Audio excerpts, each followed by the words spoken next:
ਦਰਸ਼ਕੋ break ਤੋਂ ਬਾਅਦ ਤੁਹਾਡਾ ਸਭ ਦਾ ਭਰਪੂਰ ਸਵਾਗਤ ਹੈ। ਸੋ ਇਸ ਵਾਲੇ ਸੈਗਮੈਂਟ ਦੇ ਵਿੱਚ ਆਪਾਂ ਗੱਲਬਾਤ ਕਰਨ ਜਾ ਰਹੇ ਹਾਂ ਅਫਗਾਨਿਸਤਾਨ ਦੀ ਸਰਕਾਰ ਦੇ ਹਵਾਲੇ ਨਾਲ ਕਿ ਕਿਸ ਤਰ੍ਹਾਂ ਉਹਨਾਂ ਨੇ 900 ਤਾਲਿਬਾਨ ਕੈਦੀਆਂ ਨੂੰ ਰਿਹਾ ਕਰਨ ਦਾ ਫੈਸਲਾ ਕੀਤਾ ਹੈ ਔਰ ਇਸ ਫੈਸਲੇ ਦਾ ਤਾਲਿਬਾਨ ਨੇ ਸਵਾਗਤ ਕੀਤਾ ਹੈ। ਸੋ ਆਸ ਕੀਤੀ ਜਾਂਦੀ ਹੈ ਕਿ ਤਾਲਿਬਾਨ ਤੇ ਅਫਗਾਨਿਸਤਾਨ ਦੀ ਸਰਕਾਰ ਵਿਚਾਲੇ ਜੋ ਈਦ ਮੌਕੇ 3 ਦਿਨ ਲਈ ਹੋਇਆ ਸੀਜ਼ਫਾਇਰ ਹੁਣ शायद अगे बताया जाएगा। सो इस उपर गलबात होएगी, इस तो बाद तुहाडियां लिखतां साझियां कीतियां जाणगीਆਂ। सो ਅਸੀਂ ਚਾਹਾਂਗੇ ਕਿ ਤੁਸੀਂ ਸਾਡੇ ਨਾਲ ਇਸੇ ਤਰ੍ਹਾਂ ਹੀ ਬਣੇ ਰਹਿਣਾ।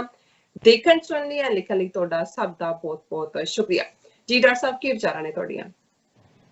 ਦੇਖੋ ਅਫਗਾਨਿਸਤਾਨ ਹਮੇਸ਼ਾ ਹੀ ਚਰਚਾ ਦੇ ਵਿੱਚ ਰਹਿੰਦਾ ਹੈ ਜੀ, ਔਰ ਜਿਵੇਂ ਇੱਕ ਸਿਆਣੇ ਐਨਾਲਿਸਟ ਦਾ ਕਹਿਣਾ ਸੀ ਕਿ ਉਸ ਖਿੱਤੇ ਦੇ ਵਿੱਚ ਅਮਨ ਅਮਾਨ ਇਸ ਗੱਲ ਤੇ ਡਿਪੈਂਡ ਕਰਦਾ ਹੈ ਕਿ ਕਾਬਲ ਕਿਸ ਦੇ ਕੋਲ ਹੈ ਜਾਂ ਜਿਹੜੇ ਕਾਬਲ 'ਚ ਬੈਠੇ ਨੇ ਉਹ ਉਸ ਖਿੱਤੇ ਦੀ ਪੋਲਿਟਿਕਸ ਨੂੰ ਡਿਫਾਈਨ ਕਰਦੇ ਨੇ। ਔਰ ਜ਼ਾਹਰ ਹੈ ਕਿ ਜਿਹੜਾ ਲੈਂਡ ਲੌਕਡ ਸਾਰਾ ਉਹ ਖਿੱਤਾ ਪੰਜਾਬ ਦਾ ਹੋਣ ਕਰਕੇ ਵੱਡੇ ਪੈਮਾਨੇ ਤੇ ਜਿੰਨੇ ਵੀ ਹਮਲਾਵਰ ਨੇ ਉਹੀ ਰਸਤਾ ਦਰਾਏ ਖੈਬਰ ਐਂਟਰੀ ਦਾ ਸੀ ਪੰਜਾਬ ਦੇ ਜੇਹਲਮ ਚਨਾਹ ਔਰ ਬਾਕੀ ਫਿਰ ਦਰਿਆਵਾਂ ਤੱਕ ਪਹੁੰਚ।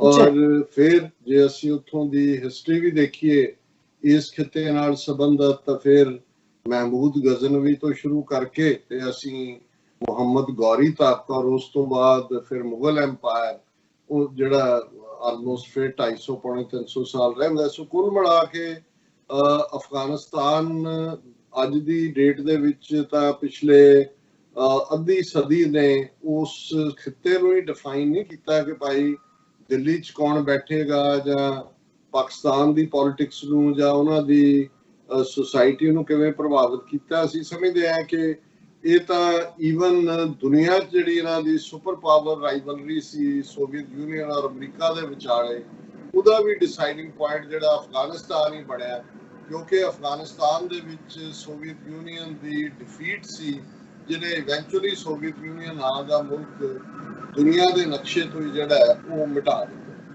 ਸੋ ਜ਼ਾਹਰ ਹੈ ਕਿ 9/11 ਤੋਂ ਬਾਅਦ ਉਹ ਜਿਹੀ ਹਾਲਾਤ ਲਗਭਗ 10 ਸਾਲ ਪਹਿਲਾਂ ਬਣੇ ਰਹੇ।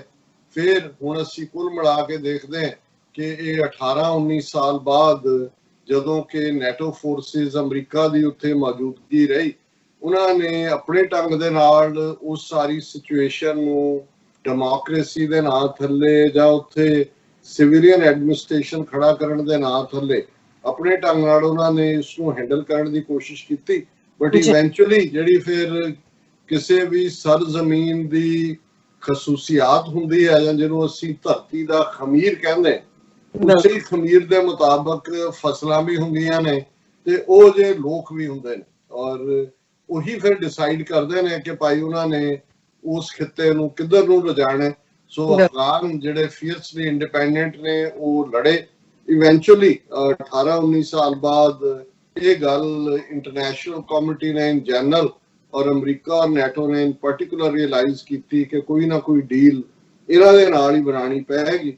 ਔਰ ਅਸੀਂ ਦੇਖਦੇ ਹਾਂ ਕਿ 29 ਫਰਵਰੀ ਨੂੰ ਜਿਹੜੀ ਡੀਲ ਦੋਹਾ ਕਤਰ ਦੇ ਵਿੱਚ ਅਮਰੀਕਾ ਦੇ ਬਿਹਾਫ ਤੇ ਬੇਸ਼ੱਕ ਵਿਚੋਲਗੀ ਜਿਹੜਾ ਜ਼ਲਮੇ ਖਲੀਲਜ਼ਾਦ ਨੇ ਕੀਤੀ, ਲੇਕਿਨ ਉਸ ਫਾਈਨਲ ਜਿਹੜਾ ਸਾਈਨ ਹੋਇਆ ਉਸ ਡੀਲ ਦਾ ਮਸੌਦਾ ਉਹਦੇ ਵਿੱਚ secretary of state Mike Pompeo ਔਰ ਤਾਲਿਬਾਨ ਦੇ ਜਿਹੜੇ ਮੁੱਖ ਉਸ ਲੈਵਲ ਦੇ ਸਨ ਉਹਨਾਂ ਨੇ ਸਾਈਨ ਕੀਤੇ। ਸੋ ਇਹ ਇੱਕ ਹੋਪ ਵੀ ਜਾਗੀ। ਅਸੀਂ ਇਸ ਨੂੰ ਪੋਜ਼ਿਟਿਵਲੀ ਲਿਆ ਸੀ, ਸਮਝਦੇ ਹਾਂ ਕਿ ਵੀ ਅਮਰੀਕਾ ਨੇ ਵੀ ਪ੍ਰੈਗਮੈਟਿਕ ਅਪਰੋਚ ਲਈ ਕਿ ਵੀ ਅਲਟੀਮੇਟਲੀ ਉਹ ਧਰਤੀ ਦੇ ਲੋਕ ਡਿਸਾਈਡ ਕਰਨ ਕਿ ਵੀ ਉਹਨਾਂ ਨੇ ਕਿਸ ਸਿਸਟਮ 'ਚ ਜਾਣਾ। ਹਾਲਾਂਕਿ ਇਹ ਗੱਲਾਂ ਦੀ ਅਸ਼ੋਰੈਂਸ ਲਈ ਗਈ ਕਿ ਭਾਈ ਬੱਚਿਆਂ ਦੇ ਹੱਕ ਹੋਣ, ਔਰਤਾਂ ਦੇ ਹੱਕ ਹੋਣ ਜਾਂ ਹਿਊਮਨ ਰਾਈਟਸ ਹੋਣ, ਉਹਨਾਂ ਦਾ ਧਿਆਨ ਰੱਖਿਆ ਜਾਏਗਾ। ਪਰ ਉਸ ਦੀ ਕੁੱਲ ਜਿਹੜਾ ਲੁਬੇ ਲਬਾਬ ਸੀ ਕਿ ਵੀ ਇੱਕ ਆਨਰੇਬਲ ਰੀਟਰੀਟ ਅਮਰੀਕਾ ਨੂੰ ਉਸ 'ਚੋਂ ਇੱਕ ਫੇਸ ਮਿਲੇਗਾ, ਉਹ ਆਪਣਾ ਸਾਜ਼ੋ ਸਮਾਨ ਵਾਪਸ ਲਿਆ ਸਕਣਗੇ ਸੇਫਟੀ ਦੇ ਨਾਲ। ਜ਼ਾਹਰ ਹੈ ਕਿ ਹਿਊਮਨ ਲਾਈਫ ਸਭ ਤੋਂ ਹੁੰਦੀ ਹੈ। ਔਰ ਦੂਸਰਾ ਸੀ ਕਿ ਵੀ ਇਵੈਂਚੁਅਲੀ ਤਾਲਿਬਾਨ ਦੇ ਨਾਲ ਜਿਹੜਾ ਐਗਜ਼ਿਸਟਿੰਗ ਸਟਰਕਚਰ ਹੈ ਜਿਨ੍ਹਾਂ ਦੇ ਵਿੱਚ ਅਸ਼ਰਫ ਗਨੀ ਮੁੱਖ ਪਾਤਰ ਸਨ ਉਦੋਂ, ਹੁਣ ਤਾਂ ਅਬਦੁੱਲਾ ਔਰ ਦੂਜਾ ਇਕੱਠੇ ਵੀ ਹੋ ਗਏ ਨੇ। ਜਿਹੜੀ ਕੌਂਸਲ ਨੇ ਅੱਗੋਂ ਗੱਲਬਾਤ ਤੋਰਨੀ ਹੈ ਉਹ ਅਬਦੁੱਲਾ ਦੀ ਰਹਿਨੁਮਾਈ ਥੱਲੇ, ਕਿ ਉਹਨਾਂ ਦੇ ਨਾਲ ਤਾਲਿਬਾਨ ਗੱਲਬਾਤ ਕਰਕੇ ਇਵੈਂਚੁਅਲੀ ਜਿਹੜਾ ਉਸ ਸਿਸਟਮ ਨੂੰ ਅੱਗੇ ਤੋਰਨਗੇ ਤੇ ਲੋਕ ਅਮਨ ਅਮਾਨ ਦੇ ਨਾਲ ਜੀ ਸਕਣਗੇ। ਪਰ ਅਸੀਂ ਜਿਵੇਂ ਲਗਾਤਾਰਤਾ ਨਾਲ ਕਹਿੰਦੇ ਹਾਂ ਵੀ ਇਸ ਸਾਰੇ ਚੋਂ, ਕਿਉਂਕਿ ਇਸ ਡੀਲ ਤੋਂ ਪਹਿਲਾਂ ਰਸ਼ੀਆ ਵੀ ਔਨ ਬੋਰਡ ਸੀ, ਚਾਈਨਾ ਵੀ ਔਨ ਬੋਰਡ ਸੀ, ਈਰਾਨ ਵੀ ਔਨ ਬੋਰਡ ਸੀ, ਔਰ ਜ਼ਾਹਰ ਹੈ ਪਾਕਿਸਤਾਨ ਨੇ ਤਾਂ ਇਸ ਨੂੰ ਕਾਫੀ ਫੈਸਿਲਿਟੇਟ ਕੀਤਾ। ਇੱਕੋ ਇੱਕ ਜਿਹਦੇ ਇੰਟਰਸਟ ਜਿਹੜੇ ਨੇ ਉਹ ਇਸ ਦੇ ਵਿੱਚ ਨਹੀਂ ਸੀ ਪੁੱਗਦੇ, ਉਹ ਭਾਰਤ ਸੀ। ਔਰ ਭਾਰਤ ਨੇ ਕਿਵੇਂ ਇਨੀਸ਼ੀਅਲੀ ਵੀ ਇਹਨੂੰ ਵੈਲਕਮ ਨਹੀਂ ਸੀ ਕੀਤਾ, ਫਿਰ ਕੋਈ ਨਾ ਕੋਈ ਹਾਲਾਤ ਉਹ ਇਸਲਾਮਿਕ ਸਟੇਟ ਰਾਹੀਂ ਹੋਣ ਜਾਂ ਦੂਜੇ ਹੋਣ, ਇਸ ਕਿਸਮ ਦੇ ਖੜੇ ਕੀਤੇ ਕਿ ਉੱਥੇ ਇੱਕ ਵਾਇਲੈਂਸ ਦਾ ਮਾਹੌਲ ਰਹੇ, ਔਰ ਅਮਰੀਕਾ ਨੂੰ ਦੱਸਿਆ ਜਾਏ ਕਿ ਜੀ ਉੱਥੇ ਸਿਰਫ ਤਾਲਿਬਾਨ ਨਹੀਂ ਹੈ, ਦੂਜੀਆਂ ਵੀ ਧਿਰਾਂ ਨੇ, ਔਰ ਉਹ ਇਹਨਾਂ ਨੂੰ ਲਿਆਏ ਬਿਨਾਂ ਭਰੋਸੇ 'ਚ ਅਮਨ ਨਹੀਂ ਹੋ ਸਕਦਾ। ਪਰ ਅਸੀਂ ਸਮਝਦੇ ਹਾਂ ਕਿ ਅਮਰੀਕਾ ਨੇ ਇਵੈਂਚੁਅਲੀ ਪ੍ਰੀਵੇਲ ਕੀਤਾ। ਜਿਵੇਂ ਅਸੀਂ ਕੱਲ ਵੀ ਗੱਲ ਕੀਤੀ ਸੀ, ਐਲਿਸ ਜੀ ਵੈਲਸ ਨੇ ਵੀ ਭਾਰਤ ਨੂੰ ਇਹ ਐਡਵਾਈਸ ਕੀਤਾ ਕਿ ਭਾਈ ਤੁਸੀਂ ਅਕਲ ਤੋਂ ਕੰਮ ਲਓ, ਅਲਟੀਮੇਟਲੀ ਉਹ ਹਾਕਮ ਨੇ, ਔਰ ਜੇ ਤੁਸੀਂ ਨਹੀਂ ਕਰੋਗੇ ਗੱਲਬਾਤ ਤੇ ਫਿਊਚਰ ਦੇ ਵਿੱਚ ਤੁਹਾਡਾ ਕੋਈ ਲਿੰਕ ਨਹੀਂ ਬਚੇਗਾ। ਦੂਸਰੇ ਪਾਸੇ ਉਹਨਾਂ ਨੇ ਜਿੱਥੇ $1 ਬਿਲੀਅਨ ਦੀ ਏਡ ਅਫਗਾਨਿਸਤਾਨ ਗਵਰਨਮੈਂਟ ਦੀ, ਕਿਉਂਕਿ ਹੈ ਤਾਂ ਬਹੁਤ ਸਾਰੀ ਪੈਸੇ ਦੀ ਲੜਾਈ, ਉਹਦੇ ਵਿੱਚ ਕੋਈ ਸ਼ੱਕ ਨਹੀਂ ਹੈ ਕਿ ਕਾਮਨ ਬੰਦਾ ਕਿਤੇ ਵੀ ਹੋਏ ਉਹ ਸਫਰ ਵੀ ਕਰਦਾ ਹੈ, ਉਹ ਆਪਣੇ ਵਤਨ ਦੀ ਆਜ਼ਾਦੀ ਲਈ ਵੀ ਮਰਦਾ ਹੈ, ਪਰ ਜਿਹੜੇ ਉੱਪਰ ਬੈਠੇ ਹੁੰਦੇ ਨੇ ਉਹ ਪੈਸਾ ਹੀ ਬਣਾ ਰਹੇ ਹੁੰਦੇ ਨੇ ਔਰ ਐਸ਼ੀ ਕਰ ਰਹੇ ਹੁੰਦੇ ਨੇ। ਸੋ ਉੱਥੇ ਵੀ ਜਿਹੜੀ ਹੈ ਕਰਪਸ਼ਨ ਦਾ ਤਾਂ ਕੋਈ ਲੈਵਲ ਹੀ ਨਹੀਂ ਹੈ। ਉਸ ਨੂੰ ਇਹ ਕਹੋ ਕਿ ਵੀ ਉਹਨਾਂ ਦੀਆਂ ਜਿਹੜੀਆਂ ਪਾਕਟਸ ਨੇ ਉਹ ਬਾਟਮਲੈਸ ਨੇ, ਉਹਨਾਂ ਦੀਆਂ ਜੇਬਾਂ ਦਾ ਥੱਲਾ ਕੋਈ ਨਹੀਂ ਹੈ, ਜੋ ਮਰਜ਼ੀ ਪਾਈ ਜਾਓ, ਜਿਹੜਾ ਉਹਨੇ ਕਿਤੇ ਭਰਨੀ ਨਹੀਂ ਹੈ ਜੇਬ। ਉਹਨਾਂ ਹਾਲਾਤਾਂ 'ਚ ਉਹਨਾਂ ਨੇ ਜਦੋਂ ਬਾਹ ਮਰੋੜੀ, ਫਾਈਨਲੀ ਅਬਦੁੱਲਾ ਔਰ ਅਸ਼ਰਫ ਗਨੀ ਦਾ ਵੀ ਆਪਸੀ ਸਹਿਮਤੀ ਹੋਈ, ਔਰ ਜਿਹੜੀ ਇੱਕ ਸਟੈਪ ਫਾਰਵਰਡ ਸੀ ਕਿ ਈਦ ਦੇ ਮੌਕੇ ਦੇ ਉੱਤੇ ਤਾਲਿਬਾਨ ਨੇ ਔਰ ਅਫਗਾਨਿਸਤਾਨ ਦੀ ਗਵਰਨਮੈਂਟ ਨੇ ਜਿਹੜੀ ਹੈ ਉਹ 3 ਦਿਨ ਦੇ ਲਈ ਜਿਹੜੀ ਹੈ ਉਹ ਸੀਜ਼ ਫਾਇਰ ਕੀਤਾ। ਔਰ ਜਿਹੜਾ 29 ਫਰਵਰੀ ਦਾ ਐਗਰੀਮੈਂਟ ਸੀ, ਉਹਦੀ ਇੱਕ ਕਲੌਜ਼ ਸੀ ਕਿ ਇਹ ਜਿਹੜੀ ਅਸ਼ਰਫ ਗਨੀ ਹਕੂਮਤ ਹੈ ਉਹ ਉਹਨਾਂ ਦੇ 5000 ਪ੍ਰਿਜ਼ਨਰ ਜਿਹੜੇ ਤਾਲਿਬਾਨ ਨੇ ਉਹਨਾਂ ਨੂੰ ਛੱਡੇਗੀ, ਜਿਨ੍ਹਾਂ ਦੇ ਵਿੱਚ ਈਵਨ ਹਿਬਾਤੁੱਲਾ ਅਖੰਦਜ਼ਾਦਾ ਜਿਹੜੇ ਕਿ ਤਾਲਿਬਾਨ ਚੀਫ ਦੇ ਅੰਕਲ ਨੇ, ਉਹ ਵੀ ਪ੍ਰਿਜ਼ਨਰ ਆਫ ਵਾਰ ਸੀ ਉਹਨਾਂ ਦੇ, ਉਹਨਾਂ ਨੂੰ ਵੀ, ਔਰ 5000 ਉਹ ਛੱਡਣਗੇ ਤੇ 1000 ਕੈਦੀ ਜਿਹੜੇ ਅਫਗਾਨ ਸਿਕਿਉਰਿਟੀ ਦਸਤਿਆਂ ਦੇ ਤਾਲਿਬਾਨ ਦੇ ਕੋਲ ਨੇ ਉਹ ਵੀ ਛੱਡਣਗੇ। ਲੇਕਿਨ ਜਦੋਂ ਅਸੀਂ ਕਿਹਾ ਕਿ ਭਾਰਤ ਦੇ ਇੰਟਰਫੇਰੈਂਸ ਨੇ ਅਸ਼ਰਫ ਗਨੀ ਨੂੰ ਹਿੰਮਤ ਦਿੱਤੀ, ਉਹਨੇ ਉਹਦੇ 'ਚ ਆਨਾਕਾਨੀ ਕੀਤੀ, ਹੌਲੀ ਸੈਬੋਟਾਜ ਕਰਨ ਦੀ ਕੋਸ਼ਿਸ਼ ਕੀਤੀ, ਤਾਲਿਬਾਨ ਨੇ ਉਹਨਾਂ ਤੇ ਅਟੈਕ ਵੀ ਆਰੰਭੇ। ਪਰ ਅੱਜ ਜਿਹੜੀ ਚੰਗੀ ਖਬਰ ਕਰਕੇ ਮੈਂ ਸ਼ੇਅਰ ਕਰ ਰਿਹਾ ਕਿ ਉਹਨਾਂ ਦੀਆਂ 2 ਜਿਹੜੀਆਂ ਨੇ ਵੱਡੀਆਂ ਪ੍ਰਿਜ਼ਨਸ ਨੇ ਅਫਗਾਨਿਸਤਾਨ ਦੀਆਂ, ਇੱਕ ਬੈਗਰਾਮ ਪ੍ਰਿਜ਼ਨ ਹੈ ਜਿਹੜੀ ਕਿ ਉਸ ਸਾਰੇ ਦੇ ਨਾਲ ਜਿੱਥੇ ਅਮਰੀਕਾ ਦਾ ਮਿਲਟਰੀ ਬੇਸ ਵੀ ਹੈ, ਔਰ ਦੂਸਰੀ ਬੜੀ ਬਦਨਾਮ ਪ੍ਰਿਜ਼ਨ ਹੈ ਪੁਲੇ ਚਰਖੀ, ਇਹ ਜਿਹੜੀ ਈਸਟਰਨ ਐਜ ਦੇ ਉੱਤੇ ਹੈ ਕਾਬਲ ਦੇ। ਸੋ ਇਹ ਬਹੁਤ ਵੱਡੀਆਂ ਪ੍ਰਿਜ਼ਨਸ ਨੇ। ਔਰ ਬੈਗਰਾਮ ਦੀ ਪ੍ਰਿਜ਼ਨ ਚੋਂ ਅੱਜ 900 ਜਿਹੜੇ ਪ੍ਰਿਜ਼ਨਰ ਨੇ, ਜਿਹਨਾਂ ਚੋਂ ਜ਼ਾਹਰ ਹੈ ਬਹੁਤੇ ਜਿਹੜੀ ਲਿਸਟ ਤਾਲਿਬਾਨ ਨੇ ਦਿੱਤੀ ਹੈ 5000 ਦੀ, ਉਹਦੇ ਚੋਂ ਹੀ ਹੋਣਗੇ। ਔਰ ਉਹਨਾਂ ਦੇ ਵਿੱਚ ਅੰਕਲ ਵੀ ਜਿਹੜੇ ਤਾਲਿਬਾਨ ਚੀਫ ਦੇ ਨੇ, ਹਿਬਾਤੁੱਲਾ ਅਖੰਦਜ਼ਾਦਾ ਸ਼ਾਮਲ ਨੇ, ਉਹਨਾਂ ਨੂੰ ਅੱਜ ਜਿਹੜਾ ਰਿਲੀਜ਼ ਕੀਤਾ। ਔਰ ਇਸ ਤਰ੍ਹਾਂ ਕੁਝ ਜਿਹੜੇ ਨੇ ਪਹਿਲਾਂ ਵੀ 400-500 ਇੱਕ ਵਾਰ ਛੱਡੇ ਗਏ, ਫਿਰ 300-400 ਕੁੱਲ ਮਿਲਾ ਕੇ ਹੁਣ 2000 ਜਿਹੜੇ ਨੇ ਪ੍ਰਿਜ਼ਨਰ ਜਿਹੜੇ ਇਹਨਾਂ ਦੇ ਕੋਲ ਸੀ ਤਾਲਿਬਾਨ ਦੇ ਹਕੂਮਤ ਕੋਲ, ਉਹਨਾਂ ਨੇ ਛੱਡੇ ਨੇ। ਇੱਕ ਪੋਜ਼ਿਟਿਵ ਡਿਵੈਲਪਮੈਂਟ ਹੈ, ਇਸ ਨੂੰ ਵੈਲਕਮ ਕੀਤਾ ਸਾਰਿਆਂ ਨੇ। ਔਰ ਜ਼ਾਹਿਰ ਹੈ ਕਿ ਇਹਦੇ ਚੋਂ ਇਹ ਵੀ ਹੋਪ ਨਿਕਲੀ ਹੈ ਕਿ ਜਿਹੜਾ ਇਹ 3 ਦਿਨ ਦਾ ਸੀਜ਼ ਫਾਇਰ ਸੀ ਈਦ ਦੇ ਮੌਕੇ ਜਿਹੜਾ ਆਲਮੋਸਟ ਖਤਮ ਹੋ ਗਿਆ, ਕਿ ਇਹ ਅੱਗੇ ਇਸ ਨੂੰ ਵਧਾਇਆ ਜਾ ਸਕੇਗਾ। ਸੋ ਅਸੀਂ ਜਿੱਥੇ ਇਸ ਸਾਰੇ ਦੇ ਲਈ ਅਫਗਾਨਾਂ ਦੀ ਪੀੜ ਵੀ ਸਮਝਦੇ ਹਾਂ, ਜੰਗ ਤਾਂ ਜੰਗ ਹੁੰਦੀ ਹੈ, ਸਿਵਲ ਵਾਰ ਉਸ ਤੋਂ ਵੀ ਖਤਰਨਾਕ ਹੁੰਦੀ ਹੈ, ਕਿਉਂਕਿ ਜਦੋਂ ਤੁਸੀਂ ਬਾਹਰਲਿਆਂ ਨਾਲ ਲੜ ਰਹੇ ਹੁੰਦੇ ਹੋ, ਕਿਤੇ ਨਾ ਕਿਤੇ ਤੁਹਾਨੂੰ ਇਸ ਗੱਲ ਚੋਂ ਤਸੱਲੀ ਹੁੰਦੀ ਹੈ ਕਿ ਜੀ ਤੁਸੀਂ ਆਪਣੇ ਵਤਨ ਲਈ ਲੜ ਰਹੇ ਹੋ, ਆਪਣੀ ਆਜ਼ਾਦੀ ਲਈ ਲੜ ਰਹੇ ਹੋ। ਪਰ ਜਦੋਂ ਭਰਾ ਨਾਲ ਲੜ ਰਿਹਾ ਹੁੰਦਾ ਹੈ, ਅਫਗਾਨ ਨਾਲ ਲੜ ਰਿਹਾ ਹੈ, ਜਾਂ ਉਹ ਉਹਦਾ ਗਲਾ ਕੱਟ ਰਿਹਾ ਹੈ, ਤੇ ਇਹ ਤੁਸੀਂ ਕਿਹਦੇ ਲਈ ਕਰ ਰਹੇ ਹੁੰਦੇ ਹੋ। ਸੋ ਮੈਂ ਸਮਝਦਾ ਕਿ ਵੀ ਜੇ ਇਹ ਸਾਰਾ ਸਿਆਣਪ ਤੋਂ ਕੰਮ ਲੈਣ, ਔਰ ਇਸ ਦਾ ਇਹ ਨਤੀਜਾ ਹੋਏਗਾ ਕਿ ਅਫਗਾਨਿਸਤਾਨ ਦੇ ਵਿੱਚ ਲਗਭਗ ਜੋ ਅਸੀਂ ਦੇਖਦੇ ਹਾਂ ਕਿ 1979 ਤੋਂ ਲੈ ਕੇ ਹੁਣ ਆਲਮੋਸਟ 40-41 ਸਾਲ ਉਹਨਾਂ ਨੇ ਸਵਾਏ ਬਰਬਾਦੀ ਦੇ ਔਰ ਉਹਨਾਂ ਦੀਆਂ 2-3 ਜਨਰੇਸ਼ਨਾਂ ਉਹਦੇ 'ਚ ਹੀ ਨਿਕਲੀਆਂ ਨੇ। ਮਰੇ ਲੱਖਾਂ ਨੇ, ਲੱਖਾਂ ਜਿਹੜੇ ਨੇ ਉਹ ਜਿਹਨੂੰ ਅਸੀਂ ਹੈਂਡੀਕੈਪ ਕਹਿੰਦੇ ਆ ਉਹ ਹੋਏ ਨੇ। ਔਰ ਬਦਅਮਨੀ ਦੀ ਵਜ੍ਹਾ ਕਰਕੇ ਜਿਹੜੀ ਤੁਹਾਡੀ ਇਕਨੋਮੀ ਜਾਂ ਦੂਜੀ ਨਾਂ ਦੀ ਤਾਂ ਕੋਈ ਚੀਜ਼ ਹੀ ਨਹੀਂ ਰਹਿੰਦੀ, ਕਿਉਂਕਿ ਫਿਰ ਤੁਸੀਂ ਇੱਕ ਏਡ ਦੇ ਉੱਤੇ ਵੀ ਬੈਠ ਜਾਂਦੇ ਹੋ। ਔਰ ਇਸ ਸਾਰੇ ਪੀਰੀਅਡ 'ਚ ਇਸ ਗੱਲ ਦਾ ਵੀ ਧਿਆਨ ਰਹੇ ਕਿ ਦੁਨੀਆ ਭਰ ਦੇ ਵਿੱਚ ਜਿਹੜੀਆਂ ਡਰੱਗਸ ਨੇ, ਖਾਸ ਤੌਰ ਤੇ ਜਿਹਨਾਂ ਦਾ ਬੇਸ ਓਪੀਅਮ ਹੁੰਦਾ ਹੈ, ਹੈਰੋਇਨ ਦਾ ਬੇਸ ਵੀ ਓਪੀਅਮ ਹੈ, 60% ਦੇ ਕਰੀਬ ਜਿਹੜੀ ਦੁਨੀਆ ਦੇ ਵਿੱਚ ਡਰੱਗ ਹੈ ਉਸ ਦੀ ਜਿਹੜੇ ਦੇ ਲਈ ਲੋੜੀਂਦੀ ਜਿਹੜੀ ਓਪੀਅਮ ਹੈ ਉਹ ਅਫਗਾਨਿਸਤਾਨ ਦੇ ਵਿੱਚ ਪੈਦਾ ਕੀਤੀ ਜਾਂਦੀ ਹੈ। ਔਰ ਇਹ ਬਦਕਿਸਮਤੀ ਹੈ ਕਿ ਇਹ ਦੁਨੀਆ ਦਾ ਇਸ ਲਈ ਅਫਗਾਨਿਸਤਾਨ ਦੀ ਜੰਗ ਜਿਹੜੀ ਹੈ ਉਹ ਸਿਰਫ ਅਫਗਾਨ ਜਾਂ ਬਾਹਰਲੀਆਂ ਤਾਕਤਾਂ ਤੱਕ ਮਹਿਦੂਦ ਨਹੀਂ ਹੁੰਦੀ। ਅਸੀਂ ਸਮਝਦੇ ਹਾਂ ਕਿ ਜੇ ਅਫਗਾਨਿਸਤਾਨ ਦੇ ਵਿੱਚ ਇੱਕ ਚੰਗੀ ਜਿਹੜੀ ਆ ਹਕੂਮਤ ਆਉਂਦੀ ਹੈ, ਉਹਨੂੰ ਇੰਟਰਨੈਸ਼ਨਲ ਰੈਕਗਨੀਸ਼ਨ ਹੁੰਦੀ ਹੈ, ਉਹਦੇ 'ਚ ਜਿਵੇਂ ਮਾਈਨਿੰਗ ਔਰ ਦੂਸਰੀ ਇੰਡਸਟਰੀ ਚਾਈਨਾ ਇਨਵੈਸਟ ਕਰ ਰਿਹਾ ਹੈ, ਅਮਰੀਕਾ ਵੀ ਜਿਵੇਂ ਤਾਲਿਬਾਨ ਦੇ ਨਾਲ ਗੁੱਡ ਟਰਮਸ ਤੇ ਰਹਿੰਦਾ ਹੈ, ਉੱਥੇ ਇਨਵੈਸਟਮੈਂਟਸ ਹੁੰਦੀਆਂ ਨੇ। ਔਰ ਇਹ ਜਿਹੜਾ ਓਪੀਅਮ ਦੀ ਖੇਤੀ ਹੈ, ਔਰ ਜ਼ਾਹਰ ਹੈ ਕਿ ਤਾਲਿਬਾਨ ਇਹਦੇ ਹੱਕ 'ਚ ਨਹੀਂ ਨੇ। ਜਿੰਨਾ ਥੋੜੀ ਦੇਰ ਪੀਰੀਅਡ ਲਈ ਤਾਲਿਬਾਨ ਦੇ ਕੋਲ ਅਫਗਾਨਿਸਤਾਨ ਦਾ ਕੰਟਰੋਲ ਰਿਹਾ, ਭਾਵੇਂ ਉਹਨਾਂ ਨੇ ਕੱਟੜਪੁਣਾ ਦਿਖਾਇਆ, ਜ਼ੁਲਮ ਵੀ ਕੀਤੇ, ਇਹਦੇ 'ਚ ਕੋਈ ਸ਼ੱਕ ਨਹੀਂ, ਲੇਕਿਨ ਇਹ ਓਪੀਅਮ ਦੀ ਖੇਤੀ ਖਤਮ ਹੋ ਗਈ ਸੀ। UN ਦੀਆਂ ਆਪਣੀਆਂ ਰਿਪੋਰਟਾਂ ਨੇ।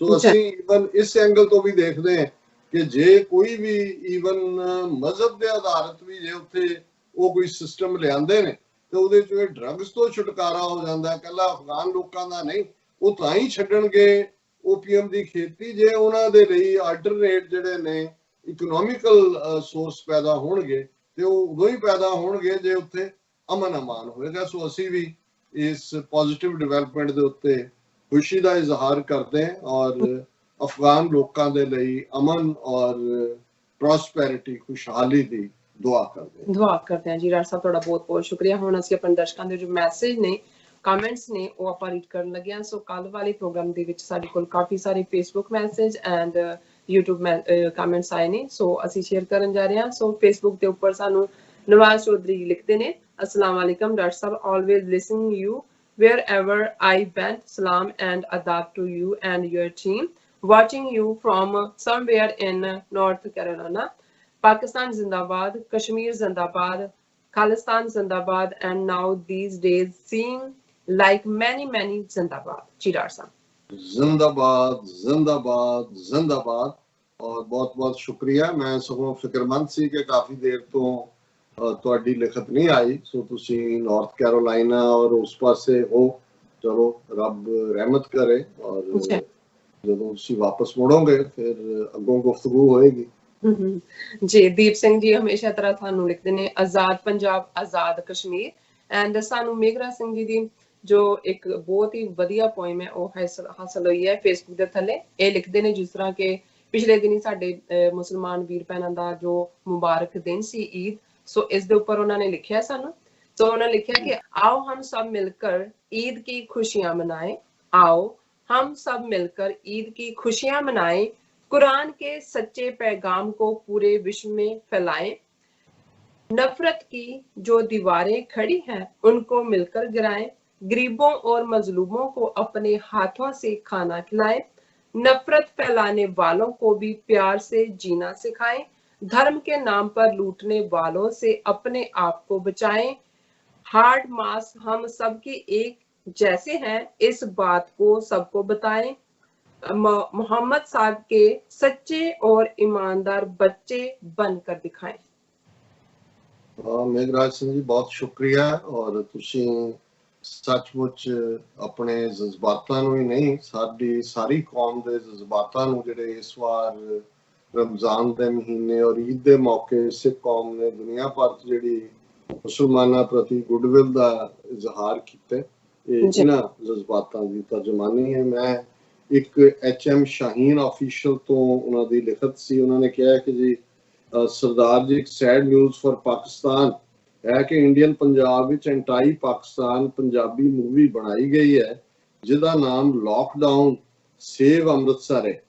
ਇਹਦੇ ਵਿੱਚ ਪਾਕਿਸਤਾਨ ਨੂੰ ਅੰਮ੍ਰਿਤਸਰ ਦਰਬਾਰ ਸਾਹਿਬ ਵਿੱਚ ਬਲਾਸਟ ਕਰਦੇ ਦਿਖਾਇਆ ਗਿਆ ਤੇ ਇਹ ਟੈਰਰਿਸਟ ਦਿਖਾਇਆ ਗਿਆ ਤੇ ਪਾਕਿਸਤਾਨ ਤੇ ਮੁਸਲਮਾਨਾਂ ਲਈ ਬਹੁਤ ਪੇਨਫੁਲ ਨਿਊਜ਼ ਹੈ ਕਿ ਪਾਕਿਸਤਾਨ ਨੇ ਹਰ ਮੁਸ਼ਕਲ ਟਾਈਮ ਤੇ ਸਿੱਖ ਨੇਸ਼ਨ ਦੀ ਹੈਲਪ ਕੀਤੀ ਹੈ ਤੇ 84 ਵਿੱਚ ਤੁਹਾਡੇ ਅੰਮ੍ਰਿਤਸਰ ਦਰਬਾਰ ਸਾਹਿਬ ਨੂੰ ਆਪਣੀ ਇੰਟੈਲੀਜੈਂਸ ਦੇ ਜ਼ਰੀਏ ਨਾਲ ਸੇਵ ਕੀਤਾ ਤੇ ਪਾਕਿਸਤਾਨ ਵਿੱਚ ਸਿੱਖ ਨੇਸ਼ਨ ਦੇ ਰਿਲੇਟਡ ਉਹਨਾਂ ਦੀਆਂ तमाम ਹੋਲੀ ਔਰ ਹਿਸਟੋਰੀਕਲ ਪਲੇਸਿਸ ਨੂੰ ਸਿੱਖ ਨੇਸ਼ਨ ਦੇ ਲਈ ਓਪਨ ਕੀਤਾ ਗਿਆ ਔਰ ਪਾਕਿਸਤਾਨ ਨੇ ਹਮੇਸ਼ਾ ਸਿੱਖ ਨੇਸ਼ਨ ਨੂੰ ਰਿਸਪੈਕਟ ਤੇ ਆਨਰ ਦਿੱਤਾ ਹੈ ਤੇ ਫਿਰ ਸਿੱਖ ਨੇਸ਼ਨ ਜੇ ਹਿੰਦੂ ਐਕਸਟ੍ਰੀਮਿਸਟ ਦੀ ਗੋਦ ਵਿੱਚ ਫਿਰ ਦੁਬਾਰਾ ਜਾ ਰਹੇ ਨੇ ਉਹਨਾਂ ਨੇ ਸਵਾਲੀਆ ਨਿਸ਼ਾਨ ਲਾਇਆ ਐਕਸਟ੍ਰੀਮਿਸਟ ਹਿੰਦੂ ਨੇ 47 ਵਿੱਚ ਸਿੱਖ ਨੇਸ਼ਨ ਨੂੰ ਗ੍ਰੀਨ ਗਾਰਡਨ ਦਿਖਾਇਆ ਸਬਜ਼ ਬਾਗ ਕਹਿਣਾ ਚਾਹੁੰਦੇ ਨੇ ਤੇ ਸਿਰਫ ਪਾਕਿਸਤਾਨ ਨੂੰ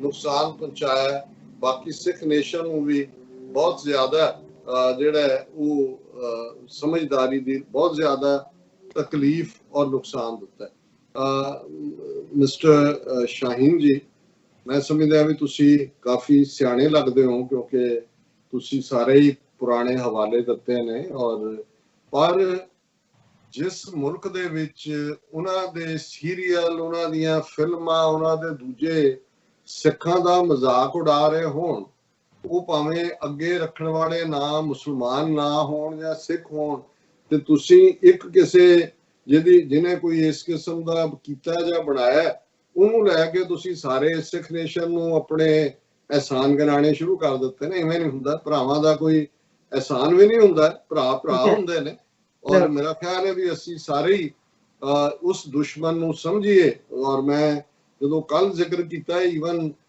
ਜਿਹੜੀ ਗੁਰਦੁਆਰਾ ਡਰਬੀ ਇੰਗਲੈਂਡ ਦੇ ਵਿੱਚ ਗੁਰਦੁਆਰਾ ਸਾਹਿਬ ਦੇ ਉੱਤੇ ਆ ਕੇ ਇੱਕ ਪਾਕਿਸਤਾਨੀ ਮੂਲ ਦੇ ਉਸ ਜਿਹਨੇ ਵੈਂਡਲਿਜ਼ਮ ਕੀਤਾ ਔਰ ਬਾਅਦ ਚ ਉਦੋਂ ਅਜੇ ਖਬਰ ਨਹੀਂ ਸੀ ਬਾਅਦ ਚ ਆਇਆ ਕਿ ਉਹ ਉੱਥੇ ਇੱਕ ਨੋਟ ਛੱਡ ਗਿਆ ਜਾਣ ਲੱਗਿਆ ਉਹਨੂੰ ਫੜ ਲਿਆ ਗਿਆ ਕਿ ਜੀ ਜੋ ਕਸ਼ਮੀਰੀਆਂ ਦੇ ਉੱਤੇ ਜ਼ੁਲਮ ਹੋ ਰਹੇ ਨੇ ਉਸ ਦਾ ਮੈਂ ਬਦਲਾ ਲਿਆ ਹੁਣ ਜ਼ਾਹਿਰ ਹੈ ਕਿ ਸਾਡੇ ਇੱਕ ਦੋ ਜਿਹੜੇ ਪਾਕਿਸਤਾਨੀ ਭਰਾਵਾਂ ਨੇ ਲਿਖਿਆ ਕਿ ਭਾਈ ਇੰਡੀਅਨ ਏਜੰਸੀਆਂ ਨੇ ਪੈਸੇ ਦੇ ਕੇ ਕਰਵਾਇਆ ਹੋਵੇਗਾ ਮੈਂ ਤਾਂ ਈਵਨ ਜਦੋਂ ਡਿਟੇਲ ਅਵੇਲੇਬਲ ਨਹੀਂ ਵੀ ਸੀ ਉਦੋਂ ਵੀ ਮੈਨੂੰ ਅੰਦਾਜ਼ਾ ਸੀ ਕਿ ਵੀ ਜੋ ਕੁਝ ਗੁੱਡਵਿਲ ਦਾ ਜਾਮੀਆ ਮਿਲੀਆ ਦੇ ਵਿੱਚ ਜਿਹੜਾ ਜਾਮਾ ਮਸਜਿਦ ਸਿੱਖਾਂ ਨੇ ਕੀਤਾ ਹੈ ਜਾਂ ਮਲੇਰਕੋਟਲੇ ਚ ਕੀਤਾ ਹੈ ਸਾਨੂੰ ਪਤਾ ਹੈ ਵੀ ਉਹਦੇ ਚੋਂ ਕੀ ਨਿਕਲਦਾ ਹੈ ਤੇ ਦੂਸਰੇ ਪਾਸੇ ਕੀ ਹੈ ਪਰ ਇਸ ਕਿਸਮ ਦੇ ਸਾਡੇ ਵਿੱਚ ਵੀ ਬੈਠੇ ਲੋਕ ਨੇ ਜਿਨ੍ਹਾਂ ਨੇ ਨਾਲ ਦੀ ਨਾਲ ਪੋਸਟਾਂ ਪਾ ਦਿੱਤੀਆਂ ਜੀ ਹੋਰ ਜਾਓ ਤੁਸੀਂ ਹੋਰ ਕਰੋ ਆਹ ਦੇਖ ਲਓ ਕਰੋ ਕਸ਼ਮੀਰੀਆਂ ਦੀ ਹਮਾਇਤ ਉਹਨਾਂ ਨੇ ਆਹ ਕੀ ਹੁਣ ਜਿਹੜਾ ਸਿਆਣਾ ਉਹਨੂੰ ਤਾਂ ਸਮਝ ਹੋਏਗੀ ਕਿ ਭਾਈ ਇਹ ਜਿਹੜਾ ਕਸ਼ਮੀਰ ਦੇ ਨਾਲ ਜੋੜ ਕੇ ਜਿਹੜਾ ਬੰਦਾ ਇੰਗਲੈਂਡ 'ਚ ਬੈਠਾ ਔਰ ਜਿਹਦੀ ਅਕਲ ਕੰਮ ਕਰਦੀ ਹੈ ਉਹਨੂੰ ਤਾਂ ਕੋਈ ਭੁਲੇਖਾ ਨਹੀਂ ਹੋਣਾ ਚਾਹੀਦਾ ਵੀ ਸਿੱਖ ਤਾਂ ਰਾਦਰ ਕਸ਼ਮੀਰੀਆਂ ਦੇ ਨਾਲ ਹੀ ਨਹੀਂ ਖਲੋਤੇ ਉਹਨਾਂ ਨੇ ਭਾਰਤ ਭਰ ਦੇ ਵਿੱਚ ਇੱਥੇ ਬਾਹਰਲੇ ਤਾਂ ਖਲੋਤੇ ਹੀ ਨੇ ਕਸ਼ਮੀਰੀ ਬੱਚਿਆਂ ਨੂੰ ਕੋਲੋਂ ਖਰਚ ਕੇ ਜਿਹੜਾ ਉਹਨਾਂ ਦੇ ਘਰੀ ਪਹੁੰਚਾਇਆ ਔਰ ਇਹ ਗੱਲ ਤਕਲੀਫ ਦੇ ਰਹੀ ਹੈ ਹਿੰਦੂ ਤਵੀਆਂ ਨੂੰ ਤੇ ਜੇ ਹੁਣ ਉਹਨਾਂ ਨੇ ਸਾਡੇ 'ਚ ਵਿੱਥ ਪਾਉਣੀ ਹੈ ਤੇ ਜਿਹੜੀ ਸਾਡੀ ਜਿਹੜੀ ਇਹ ਸਟਰੈਂਥ ਹੈ ਉਸ ਨੂੰ ਉਹ ਵੀਕਨੈਸ ਕਨਵਰਟ ਕਰਨਾ ਚਾਹੁੰਦੇ ਨੇ ਇਸ ਲਈ ਨਾ ਸਿਰਫ ਉਹਨਾਂ ਨੇ ਇੱਕ ਪਾਕਿਸਤਾਨੀ ਮੂਲ ਦੇ ਬੰਦੇ ਤੋਂ ਗੁਰਦੁਆਰਾ ਸਾਹਿਬ ਨੂੰ ਵੈਂਡਲਾਈਜ਼ ਕਰਵਾਇਆ ਉਹਨਾਂ ਨੇ ਉਹਨੂੰ ਕਸ਼ਮੀਰੀਆਂ ਨਾਲ ਵੀ ਜੋੜ ਦਿੱਤਾ ਪਰ ਜਿਹੜੇ ਸਾਡੇ ਵੀ ਸਿਰਫ ਪੇਤਲੀ ਗਰਾਊਂਡ ਤੇ ਖੜੇ ਨੇ ਸਾਰਾ ਦਿਨ ਖਬਰਾਂ ਦੇਖ ਰਹੇ ਨੇ ਔਰ ਮੈਨੂੰ ਤਾਂ ਇੱਕਦਮ ਸੀ ਮੈਂ ਕਿਹਾ ਕੈਪਟਨ ਅਮਰਿੰਦਰ ਨੇ ਟਵੀਟ ਕੀਤਾ ਹੈ ਸੁਖਬੀਰ ਬਾਦਲ ਨੇ ਕੀਤਾ ਪਹਿਲੇ ਉਹਨਾਂ ਨੂੰ ਇੰਡੀਅਨ ਮੀਡੀਆ ਨੂੰ ਵੀ ਕਿਉਂਕਿ ਏਜੰਸੀਆਂ ਇਹ ਤਾਂ ਨਹੀਂ ਹੈ ਵੀ ਹਰ ਗੱਲ ਹਰ ਇੱਕ ਨੂੰ ਹੀ ਦੱਸਦੀਆਂ ਨੇ ਬਾਅਦ ਚ ਉਹਨਾਂ ਨੇ ਵੀ ਉਹਨੂੰ ਫੁੱਲ ਜਿਹੜਾ ਉਹ ਪਬਲਿਸਿਟੀ ਦੇਣੀ ਸ਼ੁਰੂ ਕੀਤੀ ਤਾਂ ਮੇਰਾ ਖਿਆਲ ਹੈ ਵੀ ਅਸੀਂ ਬਜਾਏ ਕਿ ਔਰ ਇਸ ਗੱਲ ਦਾ ਧਿਆਨ ਰਹੇ ਆਉਣ ਵਾਲੇ ਪੀਰੀਅਡ ਜਿਸ ਤੋਂ ਵੀ ਸੀਰੀਅਸ ਗੱਲਾਂ ਹੋਣਗੀਆਂ ਜੇ ਸਾਨੂੰ ਲੱਗਦਾ ਹੈ ਕਿ ਸਾਡਾ ਮਿਲਣਾ ਇੱਕ ਦੂਜੇ ਦੇ ਨਾਲ ਸਾਡੀ ਸਟਰੈਂਥ ਹੈ ਦੋਨਾਂ ਕੌਮਾਂ ਦੀ ਤੇ ਦੁਸ਼ਮਣ ਤਾਂ ਸਾਡੇ ਤੋਂ 100 ਕਦਮ ਅੱਗੇ ਆ ਉਹ ਤਾਂ ਬ੍ਰਾਹਮਣਵਾਦੀ ਚਾਣਕਿਆ ਦੇ ਪੁੱਤਰ ਨੇ ਉਹ ਇਸ ਕਿਸਮ ਦੇ ਪਲਾਟ ਕਰਨਗੇ ਕਿ ਸਾਡੇ ਜਿਹੜੇ ਜੈਨੂਨ ਨੇ ਉਹ ਵੀ ਕਹਿਣ ਲੱਗ ਜਾਣਗੇ ਜੀ ਛੱਡੋ ਇਹਨੂੰ ਇਹ ਜੋੜ ਨੂੰ ਛੱਡੋ ਅਸੀਂ ਆਪਣੀ ਗੱਲ ਕਰੀਏ ਸੋ ਤੁਹਾਡਾ ਬਹੁਤ ਬਹੁਤ ਸ਼ੁਕਰੀਆ ਤੁਸੀਂ ਲਿਖਿਆ ਪਰ ਤੁਹਾਡਾ ਇਵੇਂ ਸਾਰਿਆਂ ਨੂੰ ਇੱਕ ਚੀਜ਼ ਦੇ ਨਾਲ ਜੋੜਨਾ ਜਿਹੜਾ ਉਹ ਮੁਨਾਸਬ ਨਹੀਂ ਹੈ ਜੀ ਡਾਕਟਰ ਸਾਹਿਬ ਸਾਡੇ ਕੋਲ ਸੀਕਿੰਗ ਟਰੂਥ ਦੀ ਆਈਡੀ ਤੋਂ ਮੈਸੇਜ ਹੈ ਲਿਖਦੇ ਨੇ ਕਿ Sat Sri Akal doctor sahib can you please do a complete show on China taking positions in Ladakh etc as other news channels are not covering it as this matter should have been. Love always, Khalistan Zindabad. Seeking truth ਜੀ ਮੇਰਾ ਖਿਆਲ ਹੈ ਤੁਸੀਂ ਇਹ ਸ਼ਾਇਦ ਪਰਸੋਂ ਜਾਂ ਕੱਲ ਲਿਖਿਆ ਹੋਇਆ, ਕੱਲ ਲਿਖਿਆ ਇਹਨਾਂ ਨੇ। ਅੱਜ ਸਾਡਾ ਓਪਨਿੰਗ ਸੈਗਮੈਂਟ ਹੀ ਪੂਰਾ ਇਹਦੇ ਤੇ ਹੈ, ਔਰ ਆਉਣ ਵਾਲੇ ਦਿਨਾਂ 'ਚ ਅਸੀਂ ਇਸ ਤੇ ਜਿਉਂ-ਜਿਉਂ ਜਾਣਕਾਰੀ ਹੋਰ ਵੀ ਆਉਂਦੀ ਹੈ ਇਸ ਤੇ ਗੱਲ ਕਰਦੇ ਰਵਾਂਗੇ। ਹਾਂਜੀ, ਫਿਰ ਕਹਿੰਦੇ ਨੇ ਕਿ watching your show everyday, love and respect to doctor sahib and sister Neelam Kaur, Khalsa ਜ਼ਿੰਦਾਬਾਦ। ਐਂਡ ਫਿਰ ਸਾਡਾ ਮੈਸੇਜ ਹੈ ਜ਼ੋਰਾ ਰਾਈਜ ਦਾ, ਲਿਖਦੇ ਨੇ so far doctor Amarjit Singh is leading leader for Sikh nation, historical and present time, Khalsa ਜ਼ਿੰਦਾਬਾਦ। ਬਹੁਤ ਨਵਾਜ਼ਸ਼ ਲਈ ਸ਼ੁਕਰੀਆ। ਮੇਰੇ ਕੋਲ ਸਾਡੇ ਹਾਲਾ ਕੁਝ ਹਿੰਦੂ ਵੀਰ ਵੀ ਪ੍ਰੋਗਰਾਮ ਦੇਖਦੇ ਨੇ, ਕੁਝ ਉਹਦੇ ਚੋਂ ਜੈਨੂਇਨ ਕਮੈਂਟ ਕਰਦੇ ਨੇ, ਬਹੁਤ ਸਾਰੀ ਹੇਟ ਮੇਲ ਹੁੰਦੀ ਹੈ, ਔਰ ਦੋ ਮੈਸੇਜ ਕਿਉਂਕਿ ਉਹਨਾਂ ਨੂੰ ਇਹ ਨਾ ਲੱਗੇ ਕਿ ਭਾਈ ਅਸੀਂ ਉਹਨਾਂ ਦੀ ਜਿਹੜੀ ਕੋਈ ਕ੍ਰੀਏਟਿਵ ਗੱਲ ਹੈ ਉਸ ਦਾ ਨੋਟਿਸ ਨਹੀਂ ਲੈਂਦੇ। ਇਹ ਬਰਜੇਸ਼ ਕੁਮਾਰ ਉਹਨਾਂ ਨੇ ਆਪਣਾ ਮੈਸੇਜ ਲਿਖਿਆ, ਉਹਨਾਂ ਨੇ ਕਿਹਾ doctor Sahib in today's world it doesn't take much to make videos for digital platform. Even on mobile one can make videos. There is one Sikh professor in Massachusetts Institute of Technology, Massachusetts State of Technology. He has enormous achievement. You start with good educated Sikh personalities in education, medicine, literature, diplomatic fields.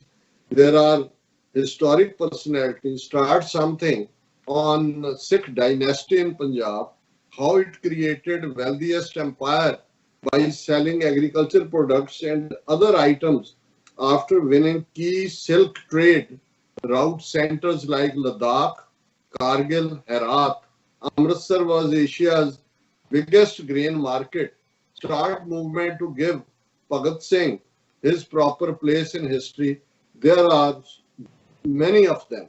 मैं बजेश कुमार जी का शुक्रिया भी अदा करदा और उन्हां दी insight है। उन्होंने कहा क्योंकि ये जदों असीं वैब सीरीज की गल कीती जिहड़ी Amazon ने बनाई है और इंडिया च बाकियां दा की है, और उहदे च मैं कहा सी कि भाई जे दुश्मन जिहड़ा है वो अपनी चाल ते चल रहा है ते असीं क्यों नहीं जिहड़ा प्रोएक्टिव अप्रोच लैंदे, और साडे जिहड़े धनाड़ ने, और उहदे च मैं ज़ाहिर है अपनी हेल्पलेसनेस भी किते ना किते दिखाई सी कि भाई इस फकीरी दावे दे नाल तां असीं बहुता कुछ नहीं कर सकते। सो उन्होंने हौसला दिता है कि भी अजकल अज दे जमाने च डिजिटल और दूसरे दे लई जिहड़ा प्लेटफॉर्म है कोई बहुता लंबा चौड़े खर्चे की लोड़ नहीं है। इवन एक मोबाइल दे उत्ते तुसीं वीडियोज बना सकते हो, और नाल दी नाल उन्होंने जिहड़ा वो इस दे उत्ते बड़ा चंगा आइडिया दिते ने। लेकिन जिहड़ी गल उन्होंने फाइनली कही, देखो हर एक का एक एंगल है, और मैं समझदा है कि बरजेश कुमार ज़ाहिरा तौर पे अपनी धरती नाल जुड़े हुए होणगे, उहदे हमदर्द ने। उन्होंने सिख राज दे वेले दी गल कीती जदों कि अमृतसर जिहड़ा है वो साउथ एशिया दा कमर्शियल हब सी, और लाहौर दे बराबर दे उत्ते उस नूं जिहड़ा दर्जा हासिल सी। और उहदे च ਜਿਹੜਾ ਸਿਲਕ ਰਾਊਟ ਅਸੀਂ ਗੱਲ ਕਰਦੇ ਹਾਂ ਚਾਈਨਾ ਦਾ, ਹੁਣ ਅਸੀਂ ਇਕਨੋਮਿਕਲ ਕੋਰੀਡੋਰ ਦੇ ਹਵਾਲੇ ਨਾਲ ਦੇਖਦੇ ਹਾਂ ਕਿ ਕਿਵੇਂ ਪੰਜਾਬ ਨੂੰ ਫਾਇਦਾ ਹੋ ਸਕਦਾ ਹੈ। ਸੋ ਇਹ ਲਦਾਖ ਅੰਮ੍ਰਿਤਸਰ ਰਾਊਟ ਔਰ ਇਸੇ ਤਰ੍ਹਾਂ ਕਸ਼ਮੀਰ ਦੇ ਨਾਲ ਹੋਣ ਕਰਕੇ ਅੰਮ੍ਰਿਤਸਰ ਦੇ ਵਿੱਚ ਤੁਸੀਂ ਬੈਸਟ ਜਿਹੜਾ ਕਸ਼ਮੀਰੀ ਪ੍ਰੋਡਕਟ ਸ਼ਾਲਸ ਹੋਣ, ਦੂਸਰੀਆਂ ਹੋਣ, ਉਹਨਾਂ ਨੇ ਈਵਨ ਕਾਰਗਿਲ ਹੈਰਾਤ ਦਾ ਜ਼ਿਕਰ ਵੀ ਕੀਤਾ ਕਿ ਉਹਨਾਂ ਨੇ ਕਿਹਾ ਕਿ ਵੀ ਇਹ ਜਿਹੜੇ ਉਸ ਵੇਲੇ ਦੇ ਕਮਰਸ਼ੀਅਲ ਰਾਊਟ ਸੀ ਇਹ ਸਾਰੇ ਹੀ ਅੰਮ੍ਰਿਤਸਰ ਦੇ ਨਾਲ ਜੁੜੇ ਹੋਏ ਸੀ, ਔਰ ਅੰਮ੍ਰਿਤਸਰ ਉਸ ਵੇਲੇ ਉਸ ਖਿੱਤੇ ਦੀ ਸਭ ਤੋਂ ਵੱਡੀ ਗ੍ਰੇਨ ਮਾਰਕੀਟ ਸੀ।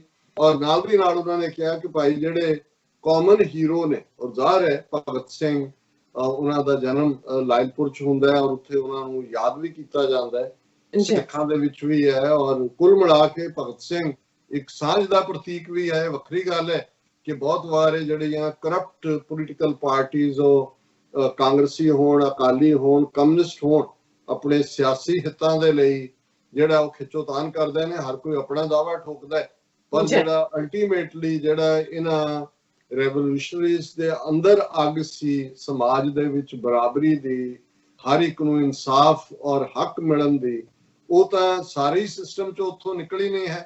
72 ਸਾਲ ਬਾਅਦ ਗੋਰੇ ਅੰਗਰੇਜ਼ ਚਲੇ ਗਏ, ਕਾਲੇ ਅੰਗਰੇਜ਼ ਆ ਗਏ।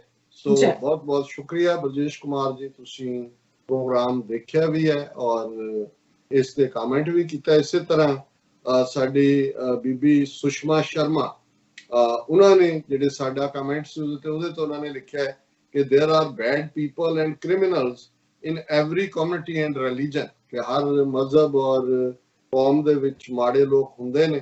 one can count more than 500 roles in various movies and shows wherein 6 are shown in positive character। ਮੈਂ ਕਿਹਾ ਜੀ 500 ਮੈਂ ਦੱਸ ਸਕਦੀ ਹਾਂ ਜਿਹਦੇ ਸਿੱਖਾਂ ਨੂੰ ਪੋਜ਼ਿਟਿਵ ਦਿਖਾਇਆ ਗਿਆ। if in 5-6 instances they are shown as negative characters, then it is no big deal, grow up a little। ਕਿ ਛੱਡੋ, ਕੋਈ ਇੱਕ ਬਹੁਤ ਵੱਡੀ ਗੱਲ ਨਹੀਂ ਜੇ 5-6 ਦਿਖਾਤਾ। ਚਲੋ ਬੀਬੀ ਸੁਸ਼ਮਾ ਜੀ, ਤੁਸੀਂ ਲਿਖਿਆ, ਸਾਨੂੰ ਚੰਗਾ ਲੱਗਾ। ਸਾਡੀ ਭੈਣ ਵੀ ਦੇਖਦੀ ਹੈ, ਕੋਈ ਜਿਹੜੇ ਸਾਡੇ ਨਾਲ ਸਹਿਮਤ ਨਹੀਂ ਵੀ ਹੈ। ਅਸੀਂ ਕੋਈ ਵੀ ਕ੍ਰੀਏਟਿਵ ਡਿਸਕਸ਼ਨ ਜਾਂ ਈਵਨ ਉਹਦੇ ਚ ਵਿਰੋਧ ਲਾਈ, ਹਾਂ ਜੇ ਤੁਸੀਂ ਗਾਲੀ ਗਲੋਚ ਕਰੋਗੇ, ਅਸੀਂ ਖੁਦ ਵੀ ਇਹ ਨਹੀਂ ਕਰਦੇ ਹਾਂ। ਹਾਲਾਂਕਿ ਇਹ ਤਾਂ ਹੋ ਸਕਦਾ ਕਿ ਕਈ ਵਾਰ ਤੁਸੀਂ ਜਿਹੜੀ ਹੈ ਉਹ ਇੱਕ ਜਿਹੜੀ ਲੈਂਗੁਏਜ ਦੂਜਿਆਂ ਨੂੰ ਪਸੰਦ ਨਾ ਹੁੰਦੀ ਹੋ, ਤੁਸੀਂ ਠੀਕ ਡਿਸਕ੍ਰਾਈਬ ਕਰਨ ਦੇ ਉਹ ਲਫ਼ਜ਼ ਵਰਤਦੇ ਹੋ, ਪਰ ਮੈਂ ਅਨਪਾਰਲੀਮੈਂਟਰੀ ਲੈਂਗੁਏਜ ਦੇ ਵਿੱਚ ਯਕੀਨ ਨਹੀਂ ਰੱਖਦਾ। ਪਰ ਹੁਣ ਤੁਹਾਡਾ ਇਹ ਕਹਿਣਾ ਕਿ ਜੀ 5-6 ਚ ਹੋ ਗਿਆ ਤੇ ਫਿਰ ਕੀ ਹੈ, ਇੰਨੀਆਂ ਤੇ ਪੋਜ਼ਿਟਿਵ ਵੀ ਹੈ। ਵੈਸੇ ਜੇ 72 ਸਾਲ ਦਾ ਤੁਸੀਂ ਲੇਖਾ ਜੋਖਾ ਕਰੋਗੇ ਤੁਹਾਡੀ ਬਾਲੀਵੁੱਡ ਇੰਡਸਟਰੀ ਦਾ ਕਿ ਸਿੱਖਾਂ ਨੂੰ ਕਿਵੇਂ ਪ੍ਰੈਜ਼ੈਂਟ ਕੀਤਾ ਗਿਆ, ਤੇ ਫਿਰ ਤੁਹਾਨੂੰ ਇਹ 500 ਪੋਜ਼ਿਟਿਵ ਨਹੀਂ ਨਜ਼ਰ ਆਣਗੇ, ਤੁਹਾਨੂੰ 5000 ਨੈਗੇਟਿਵ ਨਜ਼ਰ ਆਣਗੇ। ਔਰ ਕਿਉਂਕਿ ਇਹ ਜਿਹੜਾ 5-6 ਦਾ ਜ਼ਿਕਰ ਭੈਣ ਜੀ ਅਮਨਜੋਤ ਕੌਰ ਨੇ ਕੀਤਾ, ਇਹ ਸਾਰੇ ਕਰੰਟ ਪੀਰੀਅਡ ਦੇ ਨੇ, ਜਦੋਂ ਕਿ ਇੱਕ ਪਾਸੇ ਦੁਨੀਆ ਭਰ ਦੇ ਵਿੱਚ ਸਿੱਖ ਜਿਹੜੇ ਨੇ ਉਹਨਾਂ ਨੇ ਪਹਿਲਾਂ ਪੋਸਟ 9/11 ਹੀਟ ਕ੍ਰਾਈਮ ਦਾ ਸ਼ਿਕਾਰ ਹੋਏ, ਔਰ ਉਹਦੇ ਥੱਲੇ ਜੇ ਕਰਤਾਰਪੁਰ ਕੋਰੀਡੋਰ ਦੇ ਨਾਲ ਰੈਕਗਨੀਸ਼ਨ ਨਿਕਲਦੀ ਹੈ ਤੇ ਉਸ ਸਾਰੇ ਦੇ ਨਾਲ ਜੁੜੇ ਹੋਏ। ਸੋ ਅਸੀਂ ਸਮਝਦੇ ਹਾਂ ਕਿ ਇਹ ਕੋਈ ਆਪ ਮੁਹਾਰਾ ਨਹੀਂ ਹੈ। ਅਦਰਵਾਈਜ਼ ਤਾਂ ਸਿੱਖਾਂ ਦੇ ਮਾਮਲੇ 'ਚ ਤਾਂ ਤੁਹਾਡੇ ਲੋਕ ਉੱਥੇ ਕਹਿ ਰਹੇ ਨੇ, ਇੱਕ ਦਾ ਕੱਲ ਪ੍ਰੋਮਿਨੈਂਟ ਯੂਪੀ ਦਾ ਹਿੰਦੂ ਲੀਡਰ ਸੀ, ਉਹਨੇ ਕਿਹਾ ਅੱਗੇ ਮੈਂ ਸਿੱਖਾਂ ਦਾ ਸਤਿਕਾਰ ਕਰਦਾ ਸੀ, ਹੁਣ ਮੈਂ ਸਿੱਖਾਂ ਦੀ ਪੂਜਾ ਕਰਦਾ। ਸੋ ਜ਼ਾਹਿਰ ਹੈ ਕਿ ਵੀ ਇਹ ਤੁਹਾਡੇ ਇਹਨਾਂ ਵੈਬ ਸੀਰੀਜ਼ ਨੂੰ ਜਾਂ ਅਨੁਸ਼ਕਾ ਸ਼ਰਮਾ ਜਾਂ ਉਹਦੇ ਭਰਾ ਨੂੰ ਜਾਂ ਨਜ਼ਰ ਨਹੀਂ ਆਇਆ ਹੈ, ਜਾਂ ਜਿਨ੍ਹਾਂ ਨੇ ਇਹ ਸਾਰੀਆਂ ਵੈਬ ਸੀਰੀਜ਼ ਉਹ ਦੂਸਰਿਆਂ ਦੇ ਕੀਤੇ। ਸੋ ਇਹ RSS ਦੀ ਖੇਡ ਹੈ, ਜਿਹਦਾ ਨਿਰੋਲ ਹਿੰਦੂਤਵਾ ਦਾ ਏਜੰਡਾ। ਉਹਨਾਂ ਨੂੰ ਤਾਂ ਈਵਨ ਉਹ ਹਿੰਦੂ ਵੀ ਪਸੰਦ ਨਹੀਂ ਨੇ ਜਿਹੜੇ ਆਊਟ ਆਫ ਦਾ ਬਾਕਸ ਸੋਚਦੇ ਨੇ, ਉਹਨਾਂ ਤੋਂ ਬਿਨਾਂ ਜਿਹੜੇ ਇਨਸਾਨੀਅਤ ਦੇ ਨਾਤੇ ਸੋਚਦੇ ਨੇ। ਸੋ ਸਾਡੀ ਲੜਾਈ ਜਿਹੜੀ ਹੈ ਇਸ ਕਿਸਮ ਦੀ ਵਿਚਾਰਧਾਰਾ ਨਾਲ ਹੈ, ਜਿਹੜੀ ਇਨਸਾਨ ਦੇ ਨਾਲ ਜਿਹੜੀ ਹੈ ਉਹ ਨਫ਼ਰਤ ਫੈਲਾਉਣ ਦੀ ਲਾਈਨ ਹੈ। ਸੋ ਬਹੁਤ ਬਹੁਤ ਸ਼ੁਕਰੀਆ ਤੁਸੀਂ ਸਾਨੂੰ ਲਿਖਿਆ ਜੀ। ਡਾਕਟਰ ਸਾਹਿਬ ਥੱਲੇ ਨੇ ਬ੍ਰੇਕ। ਵਿਊਅਰਸ ਤੁਸੀਂ ਕਿਤੇ ਨਹੀਂ ਜਾਣਾ, ਮਿਲਦੇ ਹਾਂ ਆਫਟਰ ਦਿਸ ਸ਼ਾਰਟ ਬ੍ਰੇਕ।